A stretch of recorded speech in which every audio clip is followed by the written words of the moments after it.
matchmaking, napipili ka muna ng role mo bago magsimula ang laro. Siguradong matutuwa ang mga solo player nito. Ipapaliwanag ko sa inyo ito ng mabuti. Sa wakas, nadinig na rin ni Muntun ang request natin. Pero gusto ko malaman kung ano ang masasabi nyo sa mga paparating na pagbabagong ito. Ito ay Arena Mode, kung saan pipili ka lang ng role na gusto mong gamitin at ilalagay mo rin kung sino yung 4 na hero mo na pinagpipilian na gagamitin mo sa role na iyon. Tapos kapag ikaw ay nakapili na, pwede mo nang i-start ang game. At ito naman ang itsura kapag nakahanap na kayo ng match. Sa banning naman, ganito ang mangyayari. Makikita mo ang 4 na hero na gustong gamitin ng kalaban mo sa lane. Dahil jungler ako, pwede kong iban ang isang jungler hero noong kalaban. At yung kalaban ko, pwede ding mag-ban ng hero ko. Mamimili siya doon sa 4 na ito. Kaya sa pickings, tig-3 na lang kami ng pwedeng gamitin. At ang gagamitin ko dito ay si Lancelot. Kung sakaling multi-role ka, pwede mong ilagay ang 2 hanggang 3 best role mo at i-start ang game. Kapag ganito naman ang ginawa mo, isa sa mga role na pinili mo ang mapupunta sa iyo. Halimbawa sa akin, jungler pa rin ang napunta. So sa pickings, jungler pa rin ako.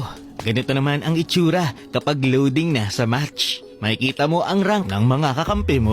Kasi sa bawat role dito sa mode na ito ay merong rank.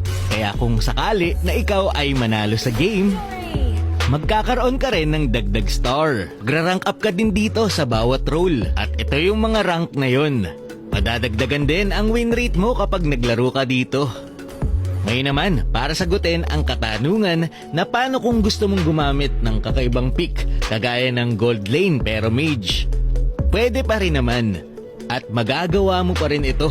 Halimbawa, Lunox Gold Lane. Pero lagi mong tatandaan na kailangan kapag ang nilagay mong lane ay Gold Lane, dapat dun ka talaga pupunta.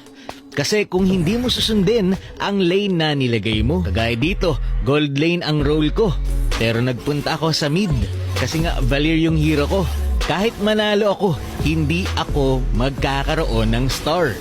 Tapos, mababawasan pa ang credit score ko. -6 agad. Kaya naman kapag 2 beses kang nag-troll at hindi mo sinunod ang iyong role, nako, hindi ka na makakalaro kasi may required credit score sa game na ito. Okay na rin yun para iwas toxic sa laro. Pero yun nga, ang maganda rito, pwede ka pa rin gumamit ng mga Rumor Chew, Rumor Saber, or Natalia, depende sa trip mo. May sariling leaderboard nga din pala ito na nakadepende sa rank per lane. Simula 12 ng tanghali hanggang 12 ng madaling araw ka nga lang pala pwede maglaro dito sa mode na ito sa ngayon para hindi masyadong matagal ang matchmaking. At base nga pala sa rules dito, tanging Mythic at Mythical Glory lang last season ang pwedeng makalaro dito. Pero hindi gagana ang hero power sa mode na ito. Ang iyong rank naman sa mode na ito ay makikita sa friend list, sa profile at sa loading screen. Anong masabi mo sa paparating na pagbabagong ito? Maraming salamat sa panonood and to God be the glory.